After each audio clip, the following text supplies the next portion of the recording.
Hello बच्चों, आज का जो हमारा टॉपिक है वो है सरफेस टेंशन। तो सरफेस टेंशन क्या होता है, इसे स्टार्ट करने से पहले सबसे पहले आप अपनी कॉपी में इस फॉर्मूले को नोट डाउन कीजिए। Surface tension force upon length, और एक सरफेस टेंशन का फॉर्मूला ये भी होता है। ठीक है, सरफेस टेंशन क्या होता है आपका, work done divided by change in surface area होता है। देखो ये फॉर्मूला बहुत इंपॉर्टेंट फॉर्मूला, ये भी इंपॉर्टेंट है, लेकिन इसे मैं इंपॉर्टेंट इसलिए भी बोल रहा हूं क्योंकि इस फॉर्मूले की हेल्प से ही सरफेस टेंशन ज्यादा समझ में आता है। ठीक है, सरफेस टेंशन मतलब ये फॉर्मूला आपको सरफेस टेंशन को समझने में बहुत हेल्प करता है, एक फील कराता है कि एक्चुअल में सरफेस टेंशन है क्या चीज। देखो यहाँ पे सरफेस टेंशन के फॉर्मूले में देखो क्या है, वर्क डन भी है। एस मतलब surface tension is equal to work done divided by change in a surface area. तो जो बच्चों सरफेस है ना, जो लिक्विड का जो ऊपर का जो टॉप सरफेस होता है वो चेंज हो रहा है, उसका चेंज होना जरूरी है। मतलब सरफेस चेंज का मतलब सरफेस स्ट्रेच हो रहा है, खिंच रहा है। तो बच्चों जब सरफेस स्ट्रेच होगा तभी तो सरफेस में टेंशन होगी। किसी भी चीज को जब आप खींचते रहते हो तब वो उस चीज में टेंशन आती है। तो इसका मतलब पक्की बात है, अगर सरफेस टेंशन का टॉपिक है, सरफेस में अगर टेंशन है, किसी भी लिक्विड के सरफेस में मान लो अगर टेंशन है, तो इसका मतलब वो सरफेस क्या हो रहा है, चेंज हो रहा है, वो सरफेस स्ट्रेच होने में लगा हुआ है, इसीलिए टेंशन है। ठीक है, समझ में आ रहा है। अब देखिए बच्चों, मैं ऐसा क्यों कह रहा हूं, जैसे मान लो ये आपका लिक्विड है। ठीक है, यहाँ लिक्विड ये मॉलिक्यूल्स बना रखे हैं, जो गोले गोले बना रखे हैं, ये लिक्विड के मॉलिक्यूल्स है, मतलब वाटर समझ लीजिए, जैसे वाटर के मॉलिक्यूल्स है। तो बच्चों ये जो ऊपर का जो ये टॉप सरफेस है ना, देखो आपको ये टॉप सरफेस कैसा दिखाई दे रहा है, लिक्विड का जो टॉप सरफेस है आपको ऐसा दिखाई दे रहा है ना, ये दिख आपको ऐसा रहा है, पर एक्चुअल में बच्चों ये होता ऐसा नहीं है। ये थोड़ा सा, बहुत ही थोड़ा सा, बहुत ही थोड़ा सा ऐसे स्ट्रेच रहता है, बहुत ही थोड़ा सा स्ट्रेच रहता है। भले वो आंखों से आपको बिल्कुल सीध दिखाई दे रहा है, पर वो सीध नहीं होता है, वो स्ट्रेच रहता है।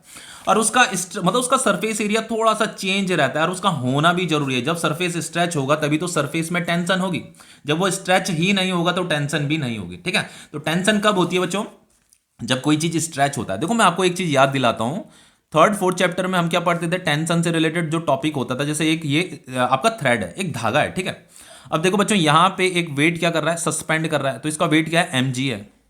तो इस mg वेट की वजह से ये जो धागा है बच्चों, ये जो स्ट्रिंग है, ये थोड़ी सी स्ट्रेच हुई होगी, खिंची होगी। तो ये आपको स्ट्रेच होते हुए नजर तो नहीं आ रही है ना, आंखों से थोड़ा ना दिख रही है कि ये स्ट्रेच हो रही है, लेकिन ये 100% कुछ ना कुछ स्ट्रेच तो हुई होगी, थोड़ी सी इसकी लेंथ इंक्रीज तो हुई होगी, थोड़ी सी ही सही, कुछ ना कुछ तो इंक्रीज हुई होगी ना। तो जब कोई चीज स्ट्रेच होती है ना, तो यहां पे क्या लगती है, टेंशन लगती है। तो टेंशन जो वर्ड होता है ना बच्चों, ये जो टेंशन वर्ड है, ये किससे रिलेटेड होता है, ये स्ट्रेच से रिलेटेड होता है, स्ट्रेच, स्ट्रेच से ही रिलेटेड होता है। तो जब कोई चीज, जैसे यहां पे लेंथ थोड़ी सी इंक्रीज हुई तो टेंशन यहां पे क्या हो रही है, क्रिएट हो रही है। समझ रहे हो। उसी तरीके से बच्चों सरफेस एरिया जब क्या होगा, चेंज होगा, सरफेस थोड़ा सा स्ट्रेच होगा, तो वहां पे सरफेस में क्या आएगी, टेंशन भी आएगी। ठीक है, इसीलिए मैंने कहा कि जो ऊपर का जो सरफेस है आपको दिखाई तो ऐसा दे रहा है, पर वो ऐसा नहीं है बच्चों, थोड़ा सा, बहुत ही थोड़ा सा स्ट्रेच हो रखा है, बहुत ही थोड़ा सा स्ट्रेच हो रखा है। ठीक है, अब देखो बताता हूं सरफेस टेंशन है क्या चीज, अब इसकी डेफिनेशन में आते हैं। ठीक है, देखो बच्चों सरफेस टेंशन क्या चीज है, is the property of the liquid. ये लिक्विड के सरफेस का ही एक प्रॉपर्टी होता है। सरफेस टेंशन क्या है, लिक्विड का एक प्रॉपर्टी है। पर किसका प्रॉपर्टी है, जो ऊपर का लिक्विड का जो टॉप सरफेस है ना, वहां पे की एक प्रॉपर्टी है, वहां पे का एक बिहेवियर है, मतलब ये समझ लो। ठीक है, लिक्विड का एक बिहेवियर है, by virtue of which the free surface of liquid at rest gets contracted to have a minimum surface area। वो ये कह रहा है, इस सरफेस टेंशन लिक्विड की एक प्रॉपर्टी है जिसकी वजह से जो लिक्विड का जो फ्री सरफेस होता है, फ्री सरफेस मतलब ये टॉप सरफेस, ये वाला टॉप सरफेस, तो लिक्विड का जो टॉप सरफेस होता है वो कॉन्ट्रैक्ट होना चाहता है, वो अपने पास मिनिमम सरफेस एरिया रखना चाहता है। लिक्विड का जो टॉप सरफेस है वो कॉन्ट्रैक्ट होना चाहता है, वो अपने पास मिनिमम सरफेस एरिया रखना चाहता है, जिसकी वजह से वो एक मेम्ब्रेन की तरह बिहेव कर रहा होता है, and behaves like a stretched membrane.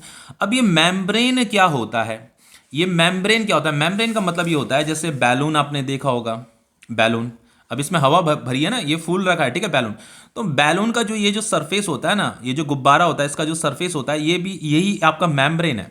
मतलब लिक्विड का जो सरफेस होता है ना, ये भी इसी के सरफेस की तरह, जैसे ये रबर है ना, ये सरफेस क्या है, एक रबर की तरह होता है, रबर की तरह बिहेव करता है। तो ये ऊपर का जो लिक्विड का जो टॉप सरफेस होता है, ये भी एक बच्चों स्ट्रेस्ड इलास्टिक मेम्ब्रेन की तरह बिहेव करता है, behave like a stressed elastic membrane की तरह बिहेव करता है। मेम्ब्रेन किसे कहते हैं बच्चों, मेम्ब्रेन जिसे खींचा जा सके, जैसे ये जो बैलून होता है इसे भी तो आप खींच सकते हो, मतलब जैसे अगर मैं इसे यहां से दबाता हूं, अगर मैं इस बैलून को दबाता हूं तो ये बैलून कैसा हो जाएगा, बैलून का सरफेस ऐसा स्ट्रेच हो जाएगा ना, जैसे यहां से दबा रहा हूं तो बैलून का सरफेस स्ट्रेच हो गया, तो ये मेम्ब्रेन है, मेम्ब्रेन की तरह। लेकिन जैसे ही मैं इस जो मैं फोर्स लगा रहा था जिसकी वजह से इसका सरफेस ऐसे बैंड हो गया था, अगर मैं इस फोर्स को रिमूव कर दूं तो ये अपने मिनिमम सरफेस को क्या कर लेगा, वापस अपने मिनिमम सरफेस में आ जाएगा।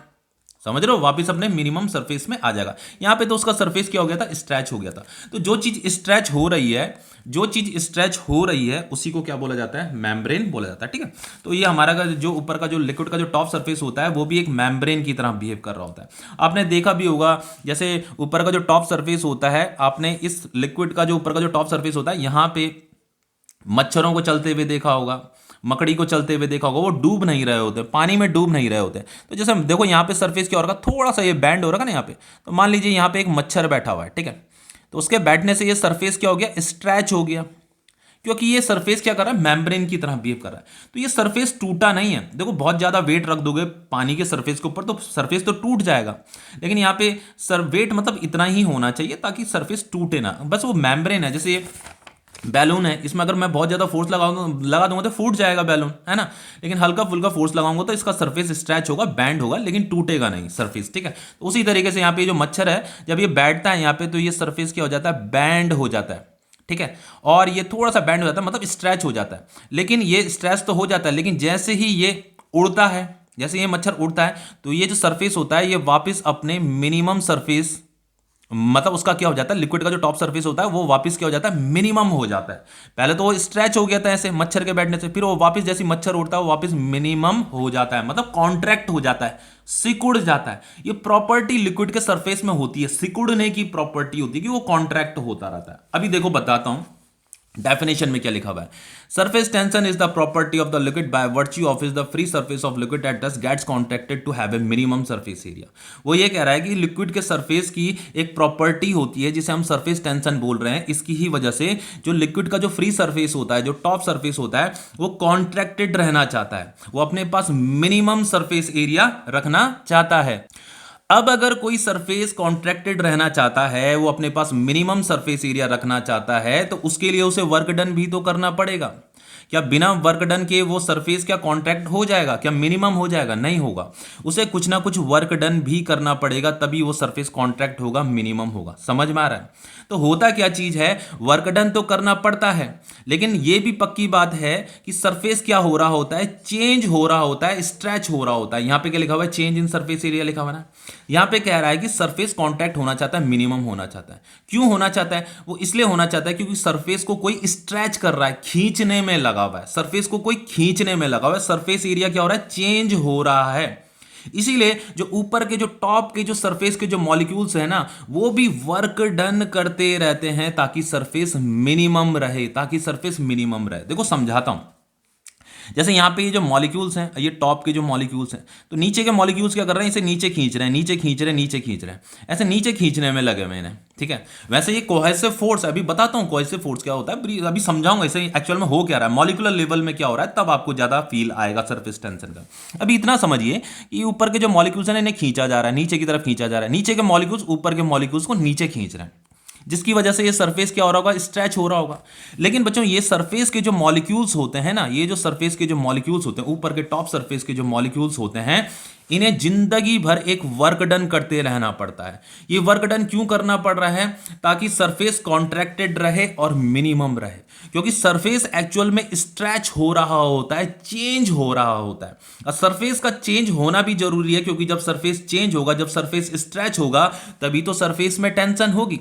लेकिन जब सरफेस चेंज हो रहा होता है, उस समय, उस दौरान जब ये सरफेस स्ट्रेच हो रहा है ना, जैसे ये सरफेस मैंने आपको बताया था ऐसा ना होकर के ऐसा रहता है, ऐसा रहता है, थोड़ा सा स्ट्रेच रहता है, ऐसे समझ रहे हो, ऐसे नीचे की तरफ झूल रहा है ये। ठीक है, थोड़ा सा झूल रहा है, भले वो आंखों से आपको सीधा दिखाई दे रहा है पर वो सीधा नहीं होता, थोड़ा सा नीचे की तरफ झूल रहा है। तो जब वो ऐसे स्ट्रेच हो रहा होता है ना, सरफेस जब ऐसे स्ट्रेच हो रहा होता है, तो जो सरफेस के जो मॉलिक्यूल्स होते हैं ना, उन्हें भी कंटिन्यूअसली जिंदगी भर एक वर्क डन करते रहना पड़ता है, ताकि सरफेस क्या रहे, कॉन्ट्रैक्टेड रहे, मिनिमम रहे। वो भी अपने सरफेस को कॉन्ट्रैक्टेड रखने के लिए, सरफेस के मॉलिक्यूल्स भी अपने सरफेस को कॉन्ट्रैक्टेड रखने के लिए हमेशा वर्क डन करते रहते हैं। यही उनकी लाइफ का एक टेंशन टेंशन रहता है कि जो सरफेस के जो टॉप में यहाँ पे जो मॉलिक्यूल्स है ना, उन्हें जिंदगी भर एक वर्क डन करते रहना पड़ेगा। जो भी टॉप में यहाँ पे रहेंगे उन्हें वर्क डन करते ही रहना पड़ेगा। पर ये वर्क डन क्यों कर रहे हैं? ताकि सरफेस कॉन्ट्रैक्ट रहे, ताकि सरफेस ना टूटे। क्योंकि ये जो नीचे के जो मॉलिक्यूल्स हैं, ये ऊपर के जो मॉलिक्यूल्स हैं ना, जिन्होंने ये सरफेस बना रखा है, उन मॉलिक्यूल्स को नीचे की तरफ खींच रहे हैं ड्यू टू कोहेसिव फोर्स, नीचे की तरफ खींच रहे हैं। अब ये नीचे की तरफ खींचेंगे तो सरफेस स्ट्रेच होने लगेगा, तो ये सरफेस को तोड़ना चाह रहे हैं। और सरफेस ना टूटे उसके लिए ऊपर के जो मॉलिक्यूल्स हैं, सरफेस के जो मॉलिक्यूल्स हैं, वो अपने को क्या करते रहते हैं? कॉन्ट्रैक्टेड करते रहते हैं। वो अपने पास मिनिमम सरफेस एरिया रखते हैं, वो पास पास आने लगते हैं। सरफेस टेंशन की ही वजह से वो मॉलिक्यूल्स आपस में पास पास आने लगते हैं और एक स्ट्रेस्ड मेम्ब्रेन की तरह बिहेव करने लग जाते हैं। अब देखो एक्चुअल में हो क्या रहा है, इसके लिए हमें मॉलिक्यूलर लेवल में समझने की जरूरत है कि मॉलिक्यूल्स में आपस में जो फोर्स ऑफ अट्रैक्शन है वो किस प्रकार का है। तो सरफेस टेंशन ऑफ लिक्विड है क्या चीज? एक्चुअल में इज अ मॉलिक्यूलर फिनोमेना है। ये एक मॉलिक्यूलर फिनोमेना है, हमें मॉलिक्यूलर लेवल में जानने की जरूरत है कि हकीकत में हो क्या रहा है, which is due to cohesive force, जो कि कोहेसिव फोर्स की वजह से होता है। अब ये कोहेसिव फोर्स किसे कहते हैं? कोहेसिव फोर्स का मतलब होता है, कोहेसिव फोर्स जो होता है, कोहेसिव फोर्स का जो डेफिनेशन है वो है the force of attraction, the force of attraction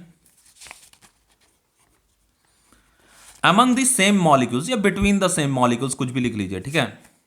between the same molecules, जो सेम मॉलिक्यूल्स होते हैं उनमें जो फोर्स ऑफ अट्रैक्शन होता है ना, उसी को कोहेसिव फोर्स बोलते हैं, ठीक है। अब देखो यहाँ पे ये लिक्विड के मॉलिक्यूल्स है, जैसे ये लिक्विड है, इस कंटेनर में ये लिक्विड है, तो यहाँ पे ये मॉलिक्यूल्स है, लिक्विड के मॉलिक्यूल्स या वाटर के मॉलिक्यूल्स भी आप बोल सकते हो। तो ये सेम मॉलिक्यूल्स हैं, तो इनमें कुछ फोर्स ऑफ अट्रैक्शन होता है आपस में, जिसे हम कोहेसिव फोर्स बोल रहे हैं। इसी को कोहेसिव फोर्स बोलते हैं। जब सेम मॉलिक्यूल्स आपस में एक दूसरे को अट्रैक्ट करते रहते हैं किसी फोर्स से, तो उस फोर्स को कोहेसिव फोर्स बोला जाता है। तो इसी कोहेसिव फोर्स की वजह से क्या होता है? सरफेस टेंशन होता है, ठीक है। ये जो लिक्विड के अंदर जो सरफेस टेंशन वाली जो प्रॉपर्टी होती है ना, जिसकी वजह से अपने सरफेस को मिनिमम कर दे रहा है, जिसकी वजह से अपने सरफेस को मिनिमम कर दे रहा है, तो ये प्रॉपर्टी किसकी वजह से है? ये प्रॉपर्टी किसकी वजह से? कोहेसिव फोर्स की वजह से। तो कोहेसिव फोर्स की ही वजह से लिक्विड का जो टॉप सरफेस होता है ना, जिसके पास सरफेस टेंशन की एक प्रॉपर्टी होती है, जिसकी वजह से वो सरफेस को कॉन्ट्रैक्ट करने लगता है, मिनिमम करने लगता है, वो इस कोहेसिव फोर्स की ही वजह से होती है। अब देखो मैं एक एग्जांपल आपको बताता हूं, जैसे यहां पे लिखा हुआ है ना कि surface gets contracted, surface contracted होना चाहते हैं। देखो आपने देखा होगा जैसे बैलून होता है ना, बैलून, तो ये जो बैलून होता है, इसका जो सरफेस होता है एक रबर की तरह होता है, ठीक है, जो कि एक स्ट्रेस्ड मेम्ब्रेन की तरह होता है। तो उसी तरीके से लिक्विड का जो टॉप सरफेस होता है, ये भी एक स्ट्रेस्ड मेम्ब्रेन की तरह बिहेव करता है, जैसे ये बैलून का सरफेस करता है, ठीक है।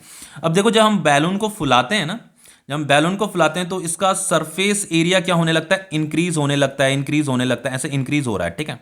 जैसे हम उसे और फुलाने में लगे हुए हैं तो उसका सरफेस एरिया क्या हो रहा है? इंक्रीज होने में लगा हुआ है, इंक्रीज होने में लगा हुआ है, ठीक है। तो हम क्या कर रहे हैं? उसे स्ट्रेच कर रहे हैं, इसके सरफेस को क्या कर रहे हैं? स्ट्रेच कर रहे हैं।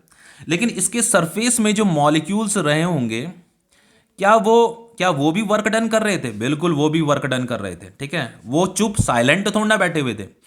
जो मॉलिक्यूल्स थे वो भी वर्क डन करने में लगे हुए थे, वो साइलेंट नहीं थे। तो ये जो सरफेस के जो मॉलिक्यूल्स है, ये पता है क्या वर्क डन कर रहे थे? ये अपने सरफेस को कॉन्ट्रैक्ट करने के लिए वर्क डन कर रहे थे। हम तो इसे क्या कर रहे हैं? हवा दे रहे हैं, मतलब मुंह से हम इसे फुला रहे हैं, हम इसे एनर्जी दे रहे हैं, जिसकी वजह से ये स्ट्रेच होने में लगा हुआ है। लेकिन यहां सरफेस के जो मॉलिक्यूल्स हैं वो अपने को कॉन्ट्रैक्ट रखना चाहते हैं, वो भी कंटिन्यूअसली वर्क डन कर रहे थे अपने सरफेस को कॉन्ट्रैक्ट करने के लिए। इसीलिए तो जब हम गुब्बारे फुला रहे होते हैं हमारे जबड़े दर्द होने लग जाते हैं। मतलब हम जब उसे फुला रहे होते हैं तो हमें बहुत मेहनत करती है, गुब्बारों को मेहनत करनी पड़ती है गुब्बारों को फुलाने के लिए, क्योंकि ये जो इसके जो सरफेस के जो मॉलिक्यूल्स होते हैं वो अपने सरफेस को कॉन्ट्रैक्ट करते रहते हैं, इसलिए हमें फोर्सफुली उसे फुलाना पड़ता है, हवा देनी पड़ती है। तो कंटिन्यूअसली वो मॉलिक्यूल्स भी काम कर रहे हैं कि अब उसका सरफेस क्या रहे? कॉन्ट्रैक्ट रहे, ठीक है। तो वर्क डन यहां से भी हो रहा है, स्ट्रेस तो ये होने में लगा हुआ, पक्की बात है। पर इस गलत फहमी में मत रहना कि ये मॉलिक्यूल्स चुप बैठे हुए हैं। ये मॉलिक्यूल्स चुप नहीं बैठे हुए, सरफेस के मॉलिक्यूल्स भी कंटिन्यूअसली वर्क डन करते रहते हैं अपने सरफेस को कॉन्ट्रैक्ट करने के लिए। अब देखो जैसे मान लीजिए मैं यहां पे एक छोटा सा अगर होल कर दूं, एक छोटा सा होल कर दूं, तो होल करने के बाद क्या होता है? ये अंदर की जो एयर होगी वो बाहर आने लग जाएगी। तो ये एक बैलून जो होगा हल्के हल्के करके क्या होने लग जाएगा? छोटा होने लग जाएगा, छोटा होने लग जाएगा, छोटा होने लग जाएगा, बैलून छोटा छोटा होने लग जाएगा। अब ये छोटा क्यों हो रहा है? क्योंकि इसके जो सरफेस के अंदर जो प्रॉपर्टी है ना, सरफेस टेंशन की वजह से वो अपने सरफेस को क्या चाहता है? कॉन्ट्रैक्ट रखना चाहता है। तो देखो अब जैसे यहाँ पे ये हवा बाहर क्यों आ रही है, क्योंकि सरफेस क्या हो रहा है, कॉन्ट्रैक्ट हो रहा है, सरफेस कॉन्ट्रैक्ट हो रहा है, सरफेस कॉन्ट्रैक्ट हो रहा है, इसलिए यहाँ से ये इस होल से, छोटे से छेद से यहाँ से क्या आ रही है, हवा आ रही है, और ये छोटा छोटा छोटा छोटा हो रहा है। सरफेस टेंशन की ही वजह से वो कॉन्ट्रैक्ट होने में लगा हुआ है। तो जब हम इसे फुला रहे थे उस समय भी ये कॉन्ट्रैक्ट हो रहा था, इसीलिए हमें बहुत मेहनत करनी पड़ रही थी इसे फुलाने में। ठीक है, समझ में आ रहा है इतना।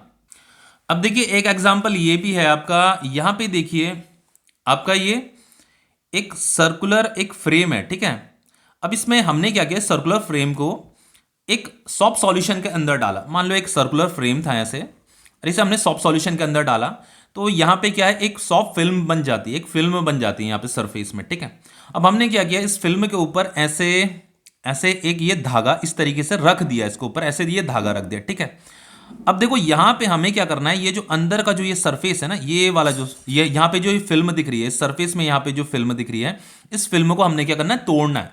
तो जैसे हम इस फिल्म को तोड़ते हैं तो ये जो धागा है ना, ये धागा ऐसे स्ट्रेच होने लगता है, ऐसे सर्कुलर होने लगता है, मतलब ऐसे स्ट्रेच होने लगता है। तो यहाँ पे एक होल बन जाता है क्योंकि हमने ये वाली फिल्म तोड़ दी। तो देखो यहाँ पे का जो सरफेस था ना वो मिनिमम होने लग गया, इस सरफेस क्या होने लग गया, मिनिमम होने लग गया। ये सब कुछ किसकी वजह से हुआ, सरफेस टेंशन की वजह से हुआ। क्योंकि सरफेस टेंशन क्या है, सरफेस की एक प्रॉपर्टी है, सरफेस क्या चाहता है, वो कॉन्ट्रैक्ट होना चाहता है, वो अपने पास मिनिमम सरफेस एरिया रखना चाहता है। इसीलिए जो धागा देखो ऐसे यहाँ पे ये जो आड़े तिरछा था, ये क्या होने लगा, ऐसे इधर की तरफ स्ट्रेच होने लगा, इधर की तरफ स्ट्रेच होने लगा, ये स्ट्रेच होने लग गया। तो यहाँ पे का सरफेस क्या हो गया, ये मिनिमम हो गया। तो ये सब सरफेस टेंशन की ही वजह से। अब देखो मॉलिक्यूलर लेवल पे हो क्या रहा है उसे समझने की जरूरत है। सरफेस टेंशन क्या है, इज अ मॉलिक्यूलर फिनोमेना है। ठीक है, मॉलिक्यूलर लेवल पे हो क्या रहा है वो जरूरत है समझने की, देन सरफेस टेंशन फील आएगा, which is due to cohesive force. ये किसकी वजह से, कोहेसिव फोर्स की वजह से। अब कोहेसिव फोर्स क्या होता है, देखो मैंने आपको बता दिया, cohesive force the force of attraction between the same molecules में आपस में फोर्स ऑफ अट्रैक्शन होता है, उसी को कोहेसिव फोर्स बोला जाता है। अब देखो जैसे मैंने बल्क में किसी एक मॉलिक्यूल को ले लिया, जैसे मैंने ये मॉलिक्यूल ले लिया बल्क में, तो इसमें फोर्स ऑफ अट्रैक्शन लग रहा होगा, सारे मॉलिक्यूल्स इसे अपनी तरफ अट्रैक्ट कर रहे होंगे, सारे नहीं, एक रेंज होती है मॉलिक्यूल्स की, एक रेंज तक ही इस मॉलिक्यूल्स को अदर मॉलिक्यूल्स अपनी तरफ अट्रैक्ट कर रहे होंगे, अदर नहीं वही सेम मॉलिक्यूल्स, मतलब इसके ही मॉलिक्यूल्स अट्रैक्ट कर रहे होंगे। अब देखो वो रेंज क्या होती है, देखो बताता हूं, जैसे ये वाला मॉलिक्यूल है ना, तो ये वाला मॉलिक्यूल इसको ऐसे खींच रहा होगा, ये भी इसे ऐसे खींच रहा होगा, ये से खींच रहा होगा, ये वाला मॉलिक्यूल्स भी इसे अपनी तरफ खींच रहा है, ये वाला भी इसे अपनी तरफ खींच रहा है। ठीक है, ये क्या है, आपका कोहेसिव फोर्स है। ठीक है, ये इस तरीके से इसे खींचने में लगा है। लेकिन ये जो फोर्स ऑफ अट्रैक्शन जो है, कोहेसिव फोर्स, इसकी अपनी एक रेंज होती है, वो रेंज होती है 10⁻⁹ मीटर। मतलब यहां पे ये मैंने एक स्पीयर ऑफ इन्फ्लुएंस मतलब बना दिया, एक स्पीयर बना दिया मैंने। तो इस स्पीयर के अंदर जो मॉलिक्यूल्स होंगे ना, वही इस मॉलिक्यूल, जितने भी मॉलिक्यूल्स होंगे वो इस मॉलिक्यूल्स को अपनी तरफ खींच रहे होंगे। ठीक है, अब इसके बाहर जो होंगे मॉलिक्यूल्स, ये नहीं खींच रहा है इसे, ये भी नहीं खींच रहा है, ये भी नहीं खींच रहा है इसे अपनी तरफ। ठीक है, इसकी अपनी एक रेंज होती है, वो इतनी होती है 10⁻⁹ मीटर। ठीक है, इतनी अपनी एक रेंज होती है। तो देखो यहां पे जो अपर हाफ है, यहां पे जितने भी नंबर ऑफ मॉलिक्यूल्स रहे होंगे, और यहां नीचे लोअर हाफ में जितने भी नंबर ऑफ मॉलिक्यूल्स रहेंगे, जितने मॉलिक्यूल्स नीचे रहेंगे उतने मॉलिक्यूल्स ऊपर रहेंगे। तो नंबर ऑफ मॉलिक्यूल्स ऊपर नीचे सेम है, तो फाइनली इस पे जो नेट फोर्स लग रही होगी वो जीरो रही होगी। तो यहां बॉटम में जो मॉलिक्यूल्स है ना, यहां जो मॉलिक्यूल्स है बल्क में, इसमें नेट फोर्स जीरो लग रही है, मतलब इसकी लाइफ में कोई भी टेंशन नहीं है, ये नेट फोर्स जीरो फील कर रहा है, इसकी लाइफ में कोई टेंशन नहीं है। टेंशन किसकी लाइफ में, जो यहां सरफेस में जो मॉलिक्यूल्स होते हैं इनकी लाइफ में टेंशन होती है, जैसे ये वाला मॉलिक्यूल, सबकी लाइफ में टेंशन है। अब वो देखो टेंशन क्या अभी बताते हैं, वो टेंशन क्या अभी बताते हैं। वो टेंशन ये है कि उन मॉलिक्यूल्स को वर्क डन करते रहना पड़ता है अपने सरफेस को मिनिमम रखने के लिए, क्योंकि सरफेस क्या हो रहा है, स्ट्रेच हो रहा है। तो जब वो स्ट्रेच हो रहा होता है तो सरफेस के मॉलिक्यूल्स भी कंटिन्यूअसली वर्क डन कर रहे होते हैं अपने सरफेस को मिनिमम रखने के लिए। अभी बताता हूं क्या हो रहा है, देखो यहां पे ये जैसे ये मॉलिक्यूल्स है टॉप में, ठीक है, तो देखो इसमें क्या लग रहे हो, इसमें कोहेसिव फोर्स लग रही होगी ना। तो देखो ये वाला इसे ऐसे खींच रहा होगा, ये वाला इसे ऐसे खींच रहा होगा, ये वाला इसे ऐसे खींच रहा होगा, ये वाला भी ऐसे खींच रहा होगा, ये वाला भी ऐसे खींच रहा होगा। ठीक है, ये कोहेसिव फोर्स लग रही है। अब देखो यहां पे क्या हो रहा है, देखो यहां पे सरफेस क्या होना चाहिए, चेंज होना चाहिए, स्ट्रेच होना चाहिए। ध्यान दीजिए, सरफेस क्या होना चाहिए, चेंज होना चाहिए, स्ट्रेच होना चाहिए, तभी सरफेस टेंशन होगी, सरफेस में तभी टेंशन होगी जब वो स्ट्रेच होगा।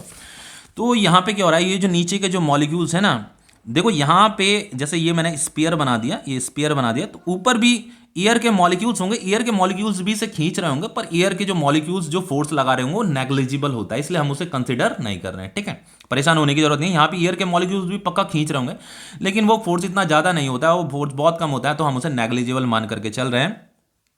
तो यहाँ पे इस रेंज के अंदर जितने भी मॉलिक्यूल्स होंगे वो इसे खींच रहे होंगे, तो नीचे काफ़ी मॉलिक्यूल्स है मतलब। तो यहाँ पे देखो ये इसे खींच रहा है, ये इसे खींच रहा है और ये इसे खींच रहा है, तो उससे क्या होगा, ये सरफेस क्या हो जाएगा, थोड़ा स्ट्रैच हो जाएगा भाई, ये मॉलिक्यूल्स थोड़ा थोड़ा नीचे आने लग जाएगा। सरफेस टूटेगा नहीं, सरफेस नहीं टूटा है, अभी सरफेस नहीं टूटा है, एक्चुअल में ये मॉलिक्यूल्स फोर्स इसलिए लगा रहे हैं नीचे ताकि सरफेस टूट जाए, और जैसी सरफेस टूटेगा ये मॉलिक्यूल्स ऊपर जाने लग जाएंगे। तो ये मॉलिक्यूल्स एक्चुअल में ऊपर जाना चाहते हैं, ऊपर जाना चाहते हैं, इसीलिए ये नीचे की तरफ इसमें फोर्स लगा रहा है, ऐसे समझ लीजिए। ठीक है, बस वो ऊपर की दुनिया देखना चाह रहे हैं, यहाँ नीचे की दुनिया में क्या है उन्हें इससे मतलब नहीं है, उन्हें ऊपर की दुनिया देखनी है, यहाँ टॉप में।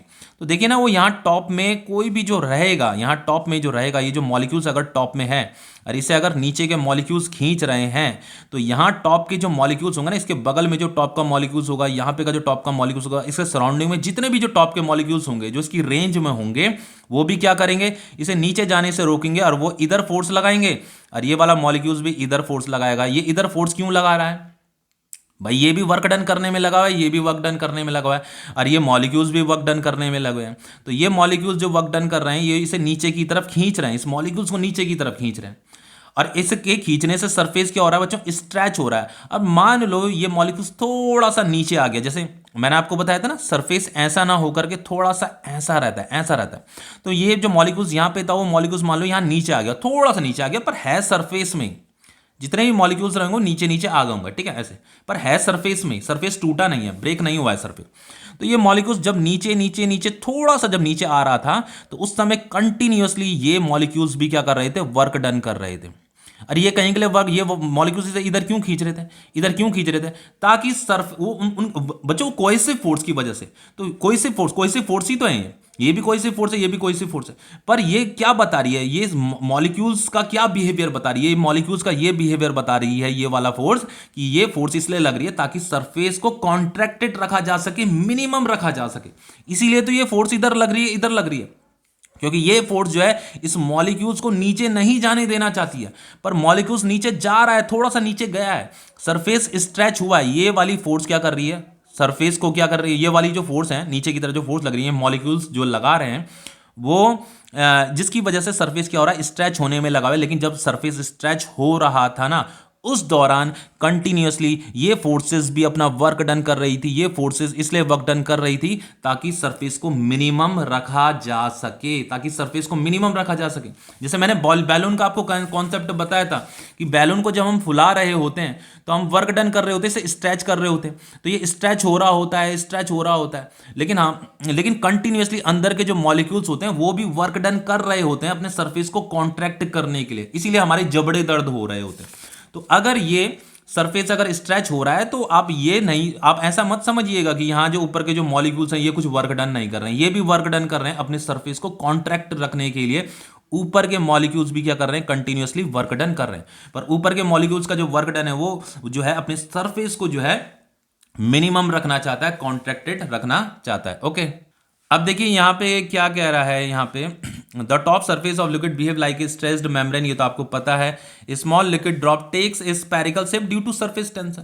तो आपने लिक्विड की छोटी छोटी ड्रॉप्स देखी होंगी, जैसे मॉर्निंग के टाइम पे ये पेड़ के पत्तों के ऊपर जो है ये लिक्विड की छोटी छोटी ड्रॉप्स होती हैं, तो ये स्फेरिकल शेप लिए हुए होती हैं।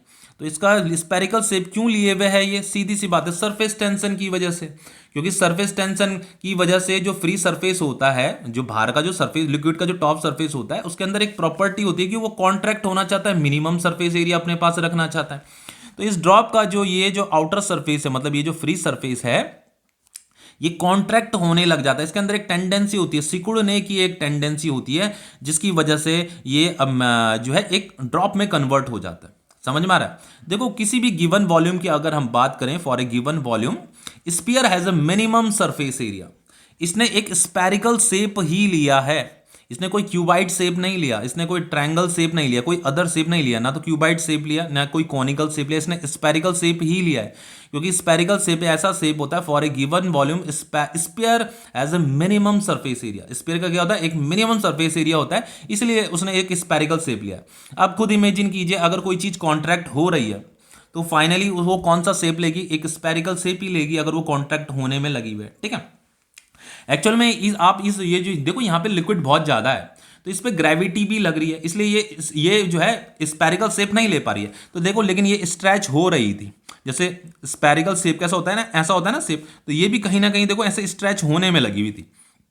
भले ये एक ड्रॉप बड़ी ड्रॉप नहीं बन पाई, एक स्पेरिकल ड्रॉप नहीं बन पाई क्योंकि ग्रेविटी वहां पे काम कर रही है, जिसकी वजह से स्पेरिकल ड्रॉप में वो कन्वर्ट नहीं हो पा रही है। लेकिन यहाँ पे ग्रेविटी इसे इफेक्ट नहीं कर पा रही है, इस मतलब इसके अंदर जो वाटर है उस वाटर को फैला नहीं पा रही है, इसलिए यहाँ पे ये स्पेरिकल ड्रॉप बनी हुई है। ठीक है, अब देखो it is a scalar quantity, आपका जो सरफेस टेंशन है या आपका स्केलर क्वांटिटी है, it has no specific direction, इसकी कोई पर्टिकुलर डायरेक्शन नहीं होती, आप इसे अपने कन्वीनियंस के अकॉर्डिंग सरफेस में टेंजेंशियली ले सकते हो। ठीक है, पर इसकी कोई पर्टिकुलर डायरेक्शन नहीं होती है, जैसे प्रेशर की कोई पर्टिकुलर डायरेक्शन नहीं होती। ठीक है, प्रेशर की डायरेक्शन हम लिक्विड में कहीं भी ले लेते थे अपने अकॉर्डिंग किसी भी पॉइंट से। ठीक है, for a given liquid surface tension of liquid falls with temperature.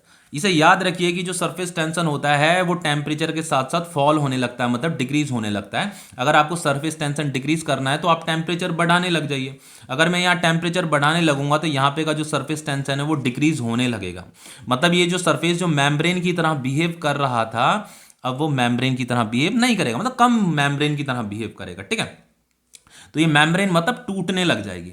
अगर हम यहाँ टेम्परेचर बढ़ाएंगे तो नीचे के मॉलिक्यूल्स ऊपर, ऊपर के मॉलिक्यूल्स नीचे, नीचे के मॉलिक्यूल्स ऊपर, ऊपर के मॉलिक्यूल्स नीचे, समझ रहे हो। लेकिन ऊपर का फिर ये मेम्ब्रेन टूट जाएगी ना। एक्चुअल में जो मेम्ब्रेन होती है ना, ऊपर के जो टॉप की जो सरफेस के जो मॉलिक्यूल्स होते हैं ना, यहाँ पे जो मॉलिक्यूल्स होते हैं वो हमेशा टॉप में ही रहना चाहते हैं, और जो नीचे के जो मॉलिक्यूल्स होते हैं वो ऊपर आना चाहते हैं। तो अगर कोई टॉप में रहना चाहता है, टॉप में रहने के लिए जिंदगी भर एक वर्क डन करते रहना पड़ता है। टॉप में आना कोई बड़ी बात नहीं है, लेकिन एक बार अगर आप टॉप में पहुंच गए उस पोजीशन में बने रहने के लिए जिंदगी भर एक वर्क डन करते रहना पड़ता है। वही वर्क डन यहाँ टॉप के मॉलिक्यूल्स को भी करते रहना पड़ता है, क्योंकि यहाँ के टॉप के मॉलिक्यूल्स को नीचे के मॉलिक्यूल्स नीचे खींच रहे हैं, वो इस सरफेस को तोड़ना चाह रहे हैं। तो वो सरफेस ना टूटे उसके लिए ये जो मॉलिक्यूल्स होते हैं, टॉप सरफेस के जो मॉलिक्यूल्स होते हैं उन्हें क्या करना पड़ता रहता है, इस पे भी फोर्स लगाते रहना पड़ता है, मतलब एक वर्क डन करते रहना पड़ता है। तो ये वर्क डन इसलिए कर रहे हैं ताकि सरफेस क्या हो जाए, कॉन्ट्रैक्ट हो जाए। ठीक है, तो ये फोर्स इधर क्यों लग रही है, ताकि सरफेस क्या हो जाए, कॉन्ट्रैक्ट हो जाए, समझ रहे हो, क्योंकि वो अपने सरफेस को स्ट्रेच होने से रोक रहे हैं, इसीलिए ये फोर्स इधर लग रही है, मतलब वो कॉन्ट्रैक्ट होना चाह रहे हैं, इसका मीनिंग ये है। ठीक है, अब देखो यहाँ पे टेम्परेचर ये मैंने बता दिया, surface tension of liquid fall with temperature, temperature देने से इसका सरफेस टेंशन डिक्रीज होने लगता है। और दूसरा आप इसके अंदर इंप्यूरिटीज भी मिलाते हो ना, उससे भी सरफेस टेंशन डिक्रीज हो जाता है। जैसे आपने देखा होगा जो पानी कपड़े धोने के लिए, जैसे कोई गंदा सा कोई कपड़ा है उसे धोने के लिए हम पानी में क्या मिलाते हैं, सॉफ्ट सॉल्यूशन मिलाते हैं ना। तो सॉफ्ट सॉल्यूशन मिलाने से क्या होता है, इसका जो सरफेस टेंशन होता है वो डिक्रीज हो जाता है। फिर उससे फायदा ये होता है कि पानी जो है, ये जो पोर्स होते हैं ना, कपड़ों के जो पोर्स होते हैं, इन पोर्स के अंदर जा पाता है।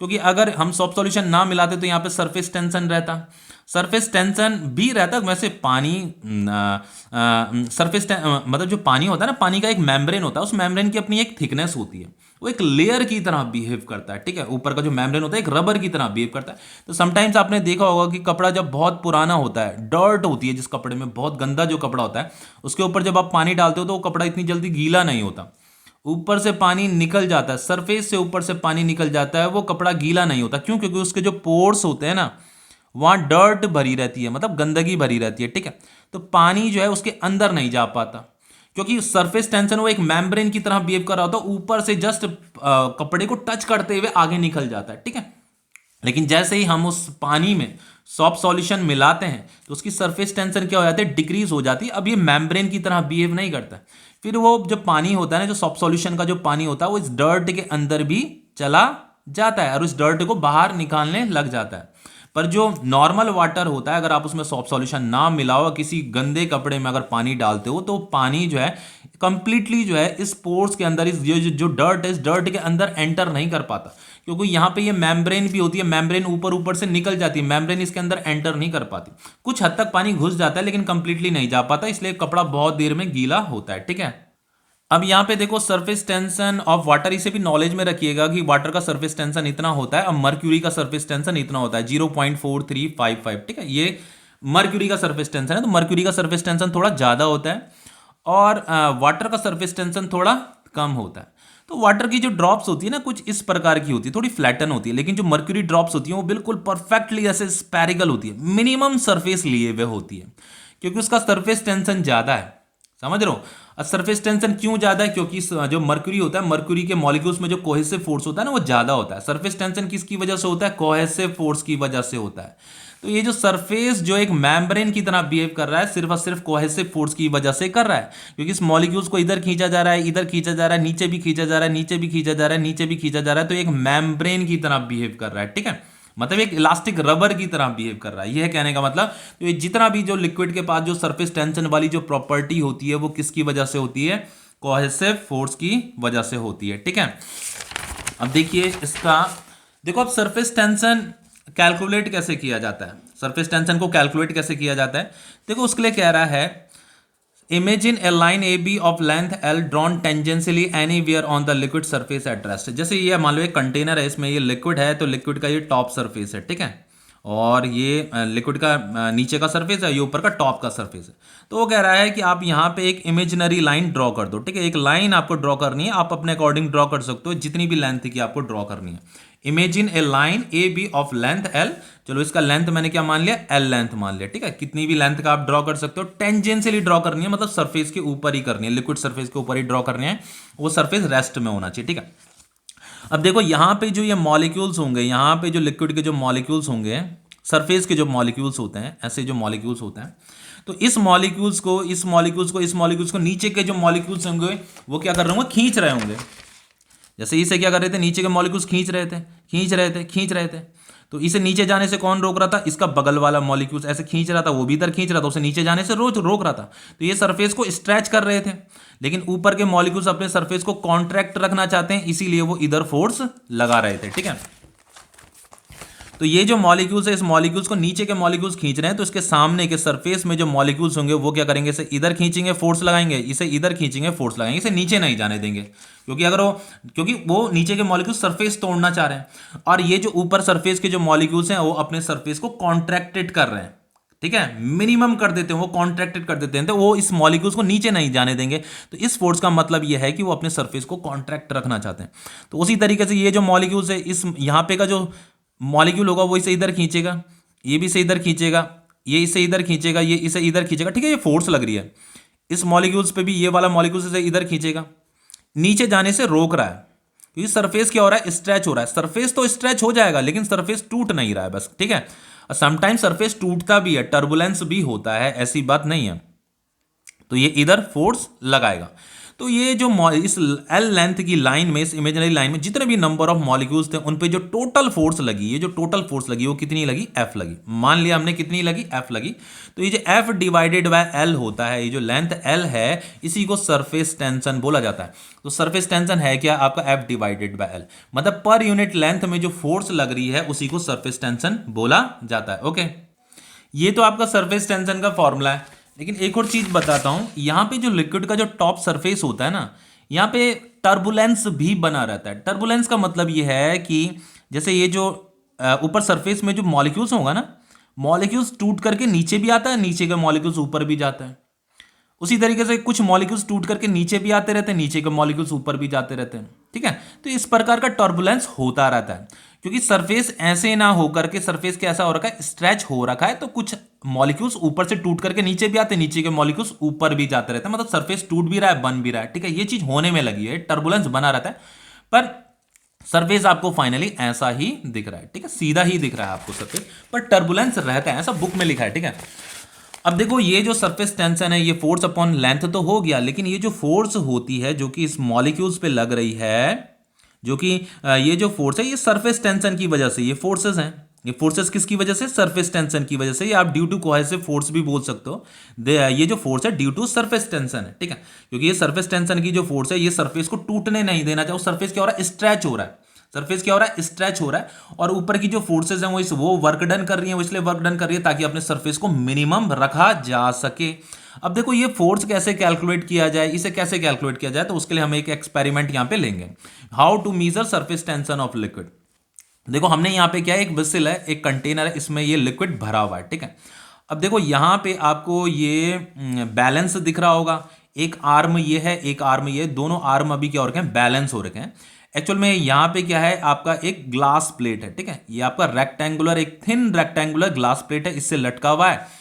और यहाँ पे इस पैन में हमने क्या रखा हुआ है? ये वेट रखा हुआ है। तो ये वाला जो वेट है, ये वेट इसे बैलेंस कर रहा है। किसे बैलेंस कर रहा है? इसे बैलेंस कर रहा है। ये दोनों आर्म अभी बैलेंस हो रखे हैं, ओके। तो देखो यहाँ पे लिखा हुआ भी है, in a given figure the plate is balanced by the weight in the pan of a balance, in the pan of a balance. अब देखो हमने यहाँ पे एक पैन है, इस पैन में ये वेट रखा हुआ है, तो ये वेट क्या कर रहा है? इस प्लेट के वेट को बैलेंस कर रहा है ना। The plate is balance by the weight in the pan of balance, ठीक है। तो यहाँ पे जो वेट रखा है वो वेट इस प्लेट को बैलेंस कर रहा है। फिर लिखा है आगे, now raise the level of the vessel such that the liquid in vessel just touches to the glass plate. वो कह रहा है कि हमें क्या करना है, इस वेसल का लेवल, मतलब इस वाटर का, इसे ऊपर ऊपर ऊपर इसका लेवल बढ़ाना है। उसे इस तरीके से बढ़ाना है कि ये लिक्विड का जो है ना, जस्ट इस ग्लास प्लेट के सरफेस को टच करने लगे, जस्ट इसे टच करने लगे। मतलब इस तरीके से नहीं टच कराना कि ये इसमें प्लेस हो जाए, जस्ट इसे टच कराना है, बस टच कराना है, बस, ठीक है। अब जैसे ही हम इसे टच कराएंगे तो एक चीज क्या फील होता है कि ऐसा फील होता है कि ये जो मॉलिक्यूल्स होते हैं ना, ये जो वाटर के मॉलिक्यूल्स होते हैं, ये आपको पता होगा, जो ये ग्लास ग्लास है, ये तो ग्लास है, और ये वाटर के मॉलिक्यूल्स, तो ग्लास और वाटर के मॉलिक्यूल्स क्या, जो वाटर होता है ना वो ग्लास में जाकर के चिपक जाता है। कभी भी देखना, जैसे मिरर हम साफ करते हैं तो मिरर में जब पानी डालते हैं तो मिरर में वाटर मॉलिक्यूल्स क्या होते हैं? चिपक जाते हैं। या जब हम कांच के गिलास में पानी पीते हैं तो जब वो ग्लास खाली हो जाता है, मतलब पानी उससे खाली हो जाता है, तो उसमें जो वाटर मॉलिक्यूल्स होते हैं वो ग्लास में चिपके रहते हैं। तो इसमें एक फोर्स ऑफ अट्रैक्शन होता है। तो उसी तरीके से जैसे जैसे हम इस वेसल को ऊपर इसका लेवल बढ़ाएंगे और जस्ट इसे टच करवाते हैं ना, इस वाटर को इसमें टच करवाते हैं, तो वाटर के जो मॉलिक्यूल्स होते हैं ना, इसे ऐसे नीचे की तरफ खींचने लग जाते हैं। मतलब एक फोर्स नीचे की तरफ लगने लगता है। देखो लिखा हुआ है यहाँ पे कि now raise the level of vessel such that the liquid in vessel just touches to the glass plate. Now the liquid pulls the glass plate down because of surface tension. Surface tension की वजह से बच्चों क्या होगा, ये जो liquid होगा ना, ये जो लिक्विड होगा, लिक्विड क्या करेगा, इस ग्लास प्लेट को नीचे की तरफ पुल करने लग जाएगा, क्योंकि हमने इसे जस्ट टच करवा दिया। मान लो यहाँ पे इसे जस्ट टच करवा दिया, यहाँ पे हमने इसे टच करवा दिया, ठीक है। तो जैसे हम इसे टच करवाते हैं एक फोर्स फील होता है कि कोई इसे नीचे की तरफ खींच रहा है। तो ये वाला जो आर्म होता है ना, एक आर्म ये है, एक आर्म ये आर्म थोड़ा सा नीचे की तरफ झुक जाता है। तो ये आर्म, क्योंकि ये लिक्विड क्या कर रहा है, इसे नीचे की तरफ पुल कर रहा है, फोर्स लग रहा है, सरफेस टेंशन की वजह से ये फोर्स लग रहा है। तो जब ये नीचे की तरफ झुका होगा तो इसे बैलेंस करने के लिए हम क्या करेंगे, यहां पे एक वेट बढ़ाएंगे। मान लो हमने ये वेट बढ़ा दिया, कितना, mg वेट बढ़ा दिया, यहां वेट बढ़ा दिया mg। ये तो इसे बैलेंस कर रहा था, तो क्योंकि ये नीचे की तरफ ये आर्म झुक गया था इस फोर्स की वजह से, इस F फोर्स की वजह से, तो ये जो F फोर्स लग रही थी ये सरफेस टेंशन की वजह से लग रही थी। तो सरफेस टेंशन का फॉर्मूला क्या होता है, F अपॉन लेंथ होता है, फोर्स अपॉन लेंथ होता है, ठीक है। तो ये फोर्स हमें कैलकुलेट करनी है कि ये फोर्स है कितनी। तो ये जो फोर्स है, इस फोर्स को, ये नीचे की तरफ फोर्स लग रही थी ड्यू टू सरफेस टेंशन थी, तो इस फोर्स को हमने बैलेंस कर दिया, यहाँ पे वेट बढ़ा दिया। तो ये वेट क्या है, mg है। तो एक्चुअल में ये जो फोर्स है इस mg के ही इक्वल है। जैसे हम यहाँ वेट बढ़ाएंगे तो ये जो डाउन में, ये जो आर्म नीचे की तरफ डाउन हो गया था, अब ये बैलेंस हो जाएगा। क्या हो जाएगा, बैलेंस हो जाएगा। तो यहां पे क्या हो रहा है, ये जो सरफेस है ये क्या होगा, सरफेस स्ट्रेच होने लगेगा, ऐसे स्ट्रेच होने लगेगा। तो सरफेस जब स्ट्रेच होता है तो अपने सरफेस को मिनिमम रखने के लिए मॉलिक्यूल्स भी क्या करेंगे, वर्क डन करेंगे। इसीलिए वो डाउनवर्ड डायरेक्शन में क्या कर रहे हैं, फोर्स लगा रहे हैं, वो वर्क डन कर रहे हैं। तो ये जो फोर्स एक्चुअल में इस mg के ही बराबर है, ठीक है। तो सरफेस टेंशन क्या हो जाएगा, mg डिवाइडेड बाय लेंथ। अब कौन सी वाली लेंथ लेंगे, देखो यहां पर हम एक इमेजिनरी लाइन ड्रॉ करते थे ना, तो क्यों करते थे अभी समझ में आएगा। देखो ये जो ग्लास प्लेट है, ग्लास प्लेट इस तरीके की है, ठीक है। एक थिन ग्लास प्लेट है, ये बहुत पतली सी थिन ग्लास प्लेट है ऐसे। तो इस यहां पे मॉलिक्यूल्स चिपक रखे हैं और यहां पे भी मॉलिक्यूल्स चिपक रखे हैं। तो एक्चुअल में लेंथ तो ये वाली भी है, पर इस लेंथ को हम नेग्लिजिबल ले रहे हैं, ठीक है। तो ये वाली लेंथ भी एल है, ये वाली लेंथ भी एल है। तो ये वाला जो ये जो लिक्विड का जो नीचे का जो सरफेस है ना, ये लिक्विड के कांटेक्ट, सॉरी किसका, इस ग्लास प्लेट का जो सरफेस है नीचे का, ये भी लिक्विड के कांटेक्ट में, ये भी लिक्विड के कांटेक्ट में। तो ये भी एल लेंथ और ये वाली भी एल लेंथ जो लिक्विड के कांटेक्ट में।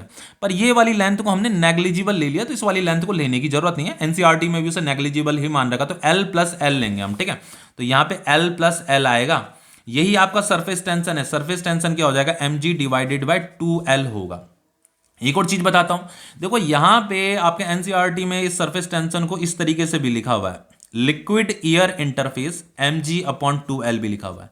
एक्चुअल में यहां पे क्या है, ये जो लिक्विड है ना, ये लिक्विड के मॉलिक्यूल्स हैं और यहां पे ईयर के मॉलिक्यूल्स भी हैं। तो यहां पे हम इस सरफेस का सरफेस टेंशन निकाल रहे थे, तो यहां पे कहीं ना कहीं ईयर के मॉलिक्यूल्स में भी तो फोर्स ऑफ अट्रैक्शन रहा होगा। ईयर के मॉलिक्यूल्स और लिक्विड के मॉलिक्यूल्स में भी फोर्स ऑफ अट्रैक्शन था, तो उसकी वजह से भी कुछ ना कुछ सरफेस टेंशन रहा होगा। जैसे मैंने आपको बताया था कि जो ईयर के जो मॉलिक्यूल्स होते हैं वो भी इसे खींच रहे होते हैं, लेकिन नेग्लिजिबल होता है वो, ठीक है। लेकिन आपकी एनसीईआरटी में इसे लिखा हुआ है surface tension of liquid year interface लिखा हुआ है। इसका मतलब ये जो लिक्विड है ईयर के कांटेक्ट में भी है, बस यही इसका मतलब है। बाकी जो सरफेस टेंशन होगा, सरफेस टेंशन इसी तरीके से कैलकुलेट किया जाता है, mg डिवाइडेड बाय 2l, ठीक है। अब देखो इसका एक क्वेश्चन कर लेते हैं, देन ज्यादा समझ में आएगा। यहां पे कह रहा है ए रेक्टेंगुलर प्लेट ऑफ डायमेंशन क्या दे रखा है, लेंथ इतनी दे रखी है, ब्रेथ इतनी दे रखी है एंड थिकनेस इतनी दे रखी है, ठीक है। एक रेक्टेंगुलर प्लेट है, मान लीजिए ये रेक्टेंगुलर प्लेट कुछ इस तरीके की है, ये इसकी लेंथ हो गई, ये इसकी ब्रेथ हो गई और उसकी कुछ ये थिकनेस भी है, ठीक है। ये उसकी ये थिकनेस भी है, ठीक है। तो ये उसकी लेंथ है L और ये उसकी ब्रेथ है B, ये भी उसकी ब्रेथ है और ये उसकी लेंथ है, ठीक है। ये उसकी लेंथ है L। तो यहां पे कह रहा है rectangular plate of dimension, length इतनी देर की, ब्रेथ इतनी देर की, थिकनेस इतनी देर की, थिकनेस कम है, ठीक है। Is placed with its largest face on the surface of water. हमने क्या किया, इस रेक्टेंगुलर प्लेट को इस तरीके से वहां पे प्लेस किया, इस तरीके से वहां पे प्लेस किया कि वो उसका जो लार्जेस्ट फेस है वो सरफेस ऑफ वाटर को टच कर रहा है, जस्ट टच कर रहा है, जैसे हम यहां पे टच करा रहे थे, जैसे हम यहां पे टच करा रहे थे, ठीक है। उसी तरीके से हमने टच कराया। फिर कह रहा है find the downward force on the plate due to surface tension. तो जब हमने इसे टच कराया था यहाँ पे, तो इस पे एक डाउनवर्ड फोर्स लगने लगा था ड्यू टू सरफेस टेंशन की वजह से फोर्स लगने लगा था। तो वही फोर्स यहाँ पे भी लग रहा है इस प्लेट में। जैसे ही हमने इस प्लेट को ऐसे लिक्विड के कॉन्टेक्ट में टच करवाया तो एक डाउनवर्ड डायरेक्शन में एक फोर्स लग रहा है प्लेट में, तो वही हमें फाइंड करना है। और यहाँ पे सरफेस टेंशन ऑफ वाटर हमें दे रखा है, ठीक है, बहुत सिंपल है। तो सबसे पहले लेंथ कितनी देर की, 6 सेंटीमीटर, तो इसे मीटर में कन्वर्ट कर लो, 6 इंटू 10⁻², ये मीटर में कन्वर्ट हो गया। उसी तरीके से यहाँ पे ब्रेथ, ये आपकी ब्रेथ है, ठीक है, ये 4 सेंटीमीटर दे रखी है, तो ये हो जाएगा आपका 4 इंटू 10⁻², मीटर। तो देखो यहाँ पे क्या रखा था, जो हमने ये रेक्टेंगुलर प्लेट को जो प्लेस किया, उसका जो लार्जेस्ट फेस है उसी को प्लेस्ड किया है। तो देखो ये लार्जेस्ट लेंथ है, ये भी है, ठीक है, लेंथ ज्यादा है, ब्रेथ भी, ये तो बहुत कम है ये वाली लेंथ। तो लार्जेस्ट फेस कौन सा होगा, L इंटू बी, ये वाला फेस होगा, L इंटू बी, ये वाला फेस होगा। तो हमने ये वाला फेस क्या किया, लिक्विड से टच कराया। तो चलो, जो सरफेस टेंशन होगा उसका जो फॉर्मूला होता है वो क्या होता है, फोर्स डिवाइडेड बाय क्या होता है, लेंथ। ये लेंथ होता है सरफेस टेंशन का फॉर्मूला, डिवाइडेड बाय लेंथ। तो ये surface tension is equal to हो जाएगा फोर्स डिवाइडेड बाय लेंथ, कौन सी, जो लिक्विड के कांटेक्ट में, ये वाली लेंथ भी लिक्विड के कांटेक्ट में, ये भी लिक्विड के कांटेक्ट में, ये भी है, ये भी है। तो ये हो जाएगा आपका L plus B plus B। तो सरफेस टेंशन क्या हो जाएगा, force divided by 2L plus 2B। तो सरफेस टेंशन क्या हो जाएगा, force divided by 2L plus B, ठीक है, समझ में आ रहा है। तो ये हमें फोर्स निकालना है, तो फोर्स क्या हो जाएगा, surface tension into 2L plus B हो जाएगा। तो हमें यहाँ पे फोर्स ही तो फाइंड करनी है, डाउनवर्ड फोर्स, ठीक है, ड्यू टू सरफेस टेंशन। तो F is equal to surface tension की वैल्यू 7 इंटू 10⁻² दे रखी है, तो यहाँ पे आ जाएगा ये इंटू 2 आएगा। L कितना दे रखा है, लेंथ है 6 इंटू 10⁻², 6 इंटू 10⁻² प्लस ब्रेथ कितना दे रखा, 4 इंटू 10⁻²। नाउ इसे ये 7 2 सा कितना हो जाएगा, 14 हो जाएगा। ये मैंने मल्टीप्लाई कर दिया दोनों, ठीक है, इंटू 10⁻² आएगा। फिर यहाँ 10⁻² है, यहाँ भी 10⁻² है, तो ये कॉमन आ जाएगा, ठीक है। 6 प्लस 4 क्या आ जाएगा, आपका 10 आ जाएगा, ठीक है। तो ये हो जाएगा आपका 14 इंटू ये 10⁻², 10⁻², 10⁻1 है, तो ये आएगा आपका 10⁻³ आएगा। तो फाइनली आप इसे साइंटिफिक नोटेशन में भी लिख सकते हो। जैसे 14 को मैं ऐसे लिख सकता हूँ 1.4 इंटू 10⁻1 लिख सकता हूँ, इसे लिख सकता हूँ कि नहीं लिख सकता। तो फाइनली यहाँ पे आ जाएगा ये 10 की पावर -3 आ जाएगा, तो फोर्स कितना हो जाएगा 1.4 इंटू 10 की पावर -2 न्यूटन आ जाएगा। तो उस प्लेट में डाउनवर्ड डायरेक्शन में जो फोर्स लग रही है ड्यू टू सरफेस टेंशन वो इतनी फोर्स लग रही है। ठीक है, तो ये क्वेश्चन आपका कंप्लीट हो गया।